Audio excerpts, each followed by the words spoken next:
নমস্কার। পরশুরামের আজকের পর্বের রিভিউতে যেটা দেখা যাচ্ছে, তো পরশুরামদের জন্য তো ওই আরেক তটিনী তো সে খাবার দাবার নিয়ে এসেছে। তো এবার সবাইকে সার্ভ করছে। সেখানে বলরাম আছে, মায়া আছে, আবার সৌরভও এসেছে। তো বলছে আমি বাদ, বলে না না আমি জানি তো, আমি সবার জন্যই নিয়ে এসেছি। সবাইকে ভাত মাছ মাংস সার্ভ করছে। সবাই বেশ মজা সেই খাচ্ছে।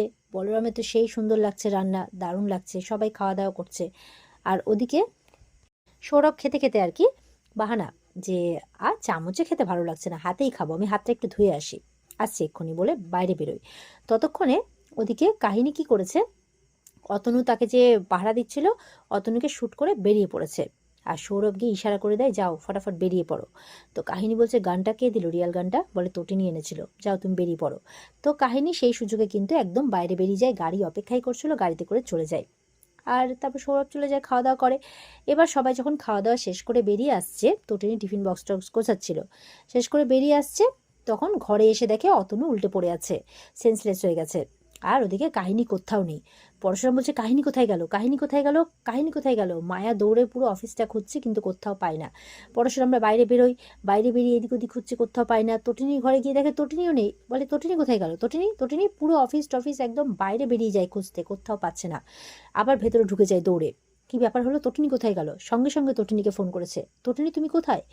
তটিনী বলছে, এই তো পিকোকে ডান্স ক্লাসে দিয়ে এলাম, এখন বাড়ি ফিরছি। বলে কি, তুমি ব্রাঞ্চে আসোনি। বলে না, আমি ব্রাঞ্চে কেন যাব।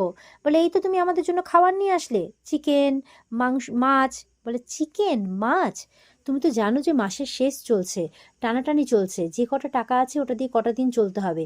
তাই তো আমি আজকে সয়াবিন রান্না করেছি, ডাল করেছি, আলু ভাজা করেছি, আর লাট্টু একটু চাটনি খেতে চাইছিল, সেই সব বানিয়েছি। তাহলে আমি চিকেন আর মাছ কোথা থেকে টাকা পাবো বলো, আমার কাছে তো টাকা নেই। তুমি যবে মাইনে পাবে তারপর আবার সব কিছু হবে। তো বলছি, তুমি সত্যিই আসোনি, তুমি যে এসছিলে খাইয়ে গেলে, বলে তুমি কি বলছো বলো তো। আমি রাস্তায়, এখন আমি বাড়ি ফিরছি, আমি মানে পিকোকে ডান্স ক্লাসে দিয়ে এলাম, ওর সামনে রিহার্সাল আছে, তুমি তো জানো সব কিছুই। বলে কি বলছো, তুমি কি পাগল হয়ে গেছো তটিনী। বলে আমি ঠিক আছে, তুমি কি বলছো, তুমি এরকম কেন বলছো, আমি কেন যাব তোমার ব্রাঞ্চে। পরশুরাম অবাক হয়ে ফোনটা রেখে দেয়। বলছে, বলরাম মায়া কি হচ্ছে বলতো, ব্যাপারটা কিচ্ছু বুঝতে পারছি না, তটিনী তো আসেনি বলছে। তখন বলছে, এসব ছাড়, তটিনী এসেছিল কি আসেনি, কাহিনী ব্রাঞ্চ থেকে পালিয়েছে, ডিপার্টমেন্ট থেকে, বুঝতে পারছিস। এটা যদি স্যার জানতে পারেন, আমি শিওর যে তোকে শোকজ করা হবে। এবার তো সবাই এটা নিয়ে চিন্তা করছে। এবার তো পরশুরাম বাড়ি ফিরেছে, তো তটিনী বাচ্চাদের সাথে আছে। একজন তো ডান্স ক্লাসে গেছে, লাট্টু আছে বাড়িতে। তো বলছে যে, তটিনী তুমি সত্যি ব্রাঞ্চে যাওনি। বলে না, আমি তো বললাম তোমাকে, আমি তো রাস্তায় ছিলাম তখন, পিকোকে ডান্স ক্লাস দিয়ে দিয়ে বাড়ি আসছিলাম, তুমি তো জানো রিহার্সাল আছে সামনে, তুমি তো সবটাই জানো, তাও জিজ্ঞাসা করছো।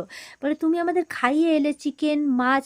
বলে আরে বাবা, তোমাকে তো বললাম, চিকেন মাছের টাকা কোথার থেকে পাবো, যে কটা টাকা আছে সংসারে কটা দিন চালাতে হবে না তোমার মাইনে পাওয়া পর্যন্ত। আমি কোনো রকমের সয়াবিন ডাল আর একটু ভাজা করেছি ব্যাস। লাট্টু এসছে সেখানে, বলে হ্যাঁ পা, তাই তো করেছে মা। বলে ইম্পসিবল, কি করে সম্ভব, এটা কি করে সম্ভব, ভেবে যাচ্ছে পরশুরাম। ভাবতে ভাবতে তখন ফোন করেছে কাহিনী। পরশুরাম বলছে, হ্যালো কে। বলে নাম্বারটা না চেনারই কথা। কাহিনী, আমরা তো রোজ সিম পাল্টাই, ফোন পাল্টাই, যাতে আপনাদের মতো টিকটিকিটা ধরতে না পারে। বলে শাট আপ, শাট আপ, রেগে গেছে পরশুরাম। বলে চিৎকার করে কোনো লাভ নেই, আপনি আমাকে ধরতে পারবেন না। বলে তুমি আমাকে চেনো না, আমি পরশুরাম, বিষ্ণুর ষষ্ঠ অবতার পরশুরামের হাতিয়ার ছিল কুঠার, আর এই কমন ম্যান পরশুরামের হাতিয়ার হচ্ছে প্রহার আর চেম্বার। বলে ইন্টারেস্টিং, ঠিকই আছে, কিন্তু আপনি আমাকে ধরতে পারবেন না, এটা গ্যারেন্টি। বাই দ্য ওয়ে, আপনাকে আমি বলে রাখি, আমি এখানে গোল্ড বিস্কিট এগুলোর কারোবার করতে আসিনি, আমিও একটা মিশনে আছি। আর সেই মিশনটা কমপ্লিট না হওয়া অবধি আমি ধরাও দেবো না, আপনি আমাকে ধরতেও পারবেন না। ক্ষমতা থাকলে ধরে দেখান, এই বলে ফোনটা কেটে দেয়। তখন ওদিকে তটিনীকে বলছে, তটিনী বলছে, কে ফোন করেছিল। বলে কাহিনী, কাহিনীকে তুমি চেনো, বিক্রমকেও খুব ভালো করে চেনো তুমি। হুম। আর ওদের একটা খুব কমন ফ্লাইট আছে, পার্টিকুলার টাইমে যাওয়া আসা করে, আর সেটাতেই ওরা আপ ডাউন করে। তটিনী বলছে, তুমি কি বলছো বলো তো। পড়াশোনা বলছে, তটিনী একটা বড় সড়ো কিছু বিস্ফোরক ঘটবে পুরো দেশেই, আমার মনে হচ্ছে একটা বড় সড়ো কিছু ঘটতে চলেছে তটিনী, ঘটতে চলেছে, এইভাবে বলছে। তখন লাট্টু এসছে, পা তুমি মাম্মির সাথে শাউট করে কথা বলছো। বলে না না বাবা, আমি কেন বলবো বলো, তুমি তো জানো যে আমি তোমাকে, পিকোকে কত ভালোবাসি, তোমার মাম্মিকেও কত ভালোবাসি। বলে তাহলে এইভাবে কথা বলছো যে। বলে না না, সরি সরি সরি চাইছে। তখন তটিনী বলছে, বাচ্চাদের সামনে বাবা মা সাউট করে কথা বললে বাচ্চাদের ফিউচার মানে শৈশবটা নষ্ট হয়। তখন পরশুরাম বলছে, না না, আমি ওদের সামনে এক্সাম্পলটা সেট করতে চাই না। অন্যান্য ফ্ল্যাটে যেরকম চিৎকার, রাগারাগি, অশান্তি হয়, আমি সেই এক্সাম্পলটা সেট করতে চাই না। আমি সরি প্লিজ মাফ করে দাও, এভাবে বলছে। তো টিয়া ঠিক হয়ে যায়। ততক্ষণে পিকো চলেছে ডান্স ক্লাস থেকে, বলে আমি চাই যে আমার বাচ্চারা সুন্দর শৈশব পাক। তো এবার পিকো প্রশ্ন করছে, পা, শৈশব কাকে বলে? প্রথমবার মানে কাকে বলে কথাটা বললো, যাই হোক। বলছে ওই যে চলে এসছে তোমার মেয়ে, তটিনী বলছে। মানে বাংলার তো কিচ্ছু বোঝে না, এই জন্য ইউনিট টেস্টে কম নাম্বার পায়। বলে পা দেখো না বকছে। বলে ও আচ্ছা আচ্ছা ঠিক আছে, বকবে না বকবে না। বলে পা জানো তো আজকে না দারুণ রিহার্সাল করেছি, বান্ধবীদের নাম বলছে আমরা সবাই মিলে। আর জানো ডান্স টিচার বলছিল যে মাকেও একটা পারফর্ম করতে, আর আমাদের পারফর্মটাও দেখবে কি দারুণ হবে। তো তুমি বলছে, না না না একদম না, আমি কিচ্ছু করবো না। পড়াশোনা বলছে তোমার ডান্স টিচারকে বলবে যে তোমাদের মাম্মি অবশ্যই পারফর্ম করবে, আর আমি একদম দর্শকের সামনে আসনে বসে থাকবো। বলে বাচ্চাদের তো সেই মজা।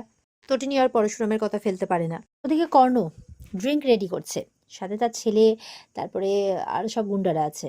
তো বলছে টোপ টোপ, কাহিনী হবে টোপ, আর স্বীকার করতে বেরাবে কর্ণ চ্যাটার্জি।